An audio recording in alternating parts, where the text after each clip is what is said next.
Hello friends, once again welcome back to my channel. चलिए देखते हैं कि थर्सडे के दिन किस तरीके से मार्केट में एक्सपायरी होने के चांसेस है और कौन सा इम्पोर्टेंट लेवल्स है जहां से पोटेंशियल रिवर्सल जोन जहां से बन सकता है। तो कल के मार्केट के अकॉर्डिंग फिर ध्यान देते हैं। सबसे पहले हम लोग जैसा कि SGX निफ्टी को चेक करते हैं। SGX निफ्टी तकरीबन 18,136 लगभग 86 पॉइंट नीचे ट्रेड कर रहा है। 86 पॉइंट नीचे का मतलब हो गया कि तकरीबन हमारा निफ्टी जो है वो लगभग 165 के आसपास क्लोज हुआ है, निफ्टी स्पॉट लेवल। और अभी फिलहाल 135 के आसपास, तकरीबन 30 पॉइंट नीचे ऑलमोस्ट खुलने के आसार है। तो मान के चलिए कि 20-30 पॉइंट नीचे ऊपर नीचे ओपन होने के चांसेस है, या फ्लैट एक तरीके से कह सकते हैं आप लोग। तो निफ्टी फ्यूचर में जो मैंने सबसे इम्पोर्टेंट लेवल जो फाइंड आउट किया है वो काफ़ी छोटा सा रेंज है। 18,184 के नीचे आप शॉर्ट करेंगे, या गलती से अगर 18,182, 83, 80 के पास भी आपको मिल जाए तो आप एक बार लॉन्ग का ट्राई कर सकते हैं। 2-4 पॉइंट का यहाँ पे स्टॉप लॉस रखें for the first target of 211। 211 अगर क्रॉस होता है तो फिर अपने लॉन्ग में बने रह सकते हैं फॉर द टारगेट ऑफ 255। 255 के बाद 306, 306 के बाद 358, 391 और 410 अल्टीमेट टारगेट। यानी कि यहाँ से अपसाइड में 200 पॉइंट का रूम है। क्योंकि आज एक्सपायरी है तो कुछ एक्सपेक्ट नहीं कर सकते हैं। ये रेंज ब्रेकआउट होने का आपको बस वेट करना है। ये रेंज जिस साइड भी ब्रेकआउट हो आप उस साइड का ट्रेड ले सकते हैं। वही मैं डाउन साइड की बात करूं तो डाउन साइड में 18,184 यानी कि 180 के नीचे जब मार्केट ट्रेड करना स्टार्ट कर जाए, क्लोजिंग देना स्टार्ट हो जाए, तो आप शॉर्ट करें। छोटा सा स्टॉप लॉस रखें 10-15 पॉइंट का, उससे ज़्यादा का स्टॉप लॉस ना रखें। क्योंकि अगर 184 के ऊपर आ गया तो फिर हो सकता है कि मार्केट में वॉलेटिलिटी क्रिएट करके ये अपसाइड में जाने की कोशिश करेगा। अगर इसे नीचे जाना है तो 180 के नीचे एक बार क्लोजिंग इसे देना चाहिए, तभी फिर 140, फिर 18,090 और फिर 18,037 तक के टारगेट आपको देखने को मिल सकते हैं।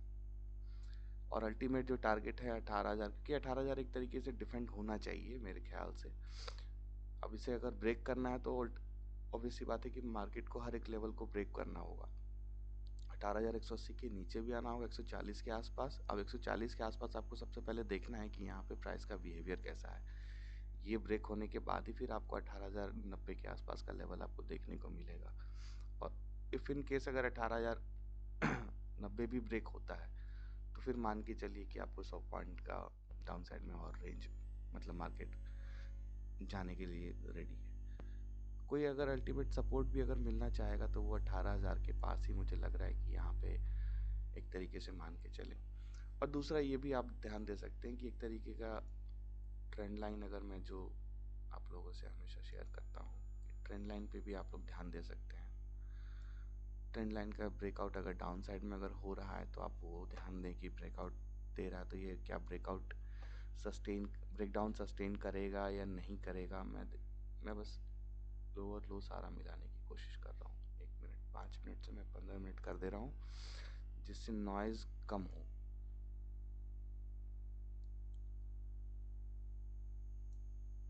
सो फ्रेंड्स, अगर मार्केट अगर आता भी है तो 140 तक अगर मान लीजिए कि ओपन होने के चांसेस हैं, तो 140 तक ओपन होता है तो आपको ये ट्रेंड लाइन देखना है कि ये trend line down side break हो रहा है या नहीं हो रहा। नहीं हो रहा तो फिर हो सकता है कि ट्रेंड लाइन का सपोर्ट लेकर के मार्केट फिर अपसाइड जाए। अपसाइड जाने के बाद यहाँ पर अगर ये क्रॉस होता है अपसाइड 220 का, तभी फिर लॉन्ग करिएगा आप। अदरवाइज फिर यहाँ पर भी आप शॉर्ट का प्लान कर सकते हैं। हो सकता है कि मार्केट में एक बड़ा फॉल यहाँ से देखने को मिले, और अगर इस लेवल को सस्टेन कर गया तो हो सकता है कि आप अपसाइड में आपको 358, 390, 410 भी आपको देखने को मिलेंगे।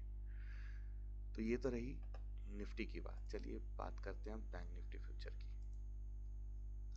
तो बैंक निफ्टी फ्यूचर में भी तकरीबन जो जोन बना हुआ है वो लगभग 100 पॉइंट के आसपास का जोन है। यानी कि मैक्सिमम आपका 100 पॉइंट का रिस्क रहेगा जिस भी साइड आप ट्रेड करेंगे।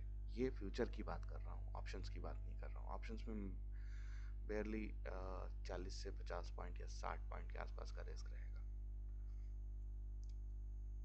तो आप ऐसे लेवल पे ट्रेड लेना पसंद करेंगे कि जहाँ पे आपका रिस्क कम हो। फॉर एग्जांपल, अब मार्केट में अगर गैप डाउन होने के चांसेस हैं तो गैप डाउन होने के चांसेस है तो हमें देखना है कि ये इस लेवल पे जो क्लोज हुआ है ये हो सकता है कि इस लेवल के नीचे ओपन हो।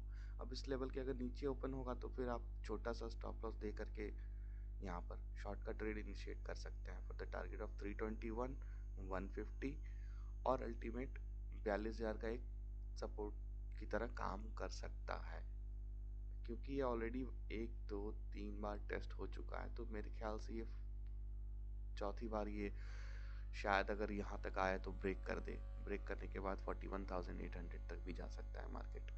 वही मैं अगर अपसाइड की बात करूँ, अगर मान लीजिए कि जिस तरीके का SG50 दिखा रहा है उस तरीके से हमारा मार्केट ओपन ना हो करके ये इन्हीं दो लेवल के बीच में अगर ओपन होता है, तो आपको ध्यान रखना है कि अगर ओपन हो रहा है तो लोअर लेवल पे आप लॉन्ग ट्रेड इनिशिएट कर सकते हैं for the target of first target 591। अगर 591 क्रॉस होता है तो फिर नेक्स्ट टारगेट 702, 702 के बाद 875, 875 के बाद फिर 43,000 जो अल्टीमेट टारगेट है इसका, वो अपसाइड में आपको आने के लिए देखने को मिल सकता है।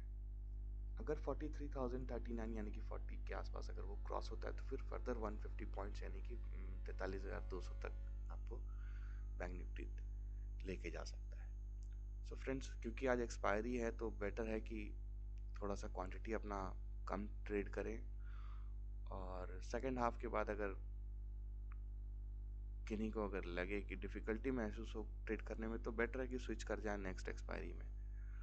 और जो लोग हीरो ज़ीरो ट्रेड टाइप लेना चाहते हैं वो भी कोशिश करें कि सेकेंड हाफ के बाद ही ट्रेड लें, क्योंकि तब तक में ऑप्शन प्रीमियम भी डिके हो जाएगा और जो टाइम बचेगा वो कम टाइम में अगर ज़्यादा मोमेंटम होता है तो वो ऑप्शन का वैल्यू बहुत ही तेज़ी से ऊपर नीचे होता है। सो फ्रेंड्स, अगर वीडियो अच्छा लगे तो डेफिनेटली लाइक करें, शेयर करें और सब्सक्राइब करें। Thank you for watching.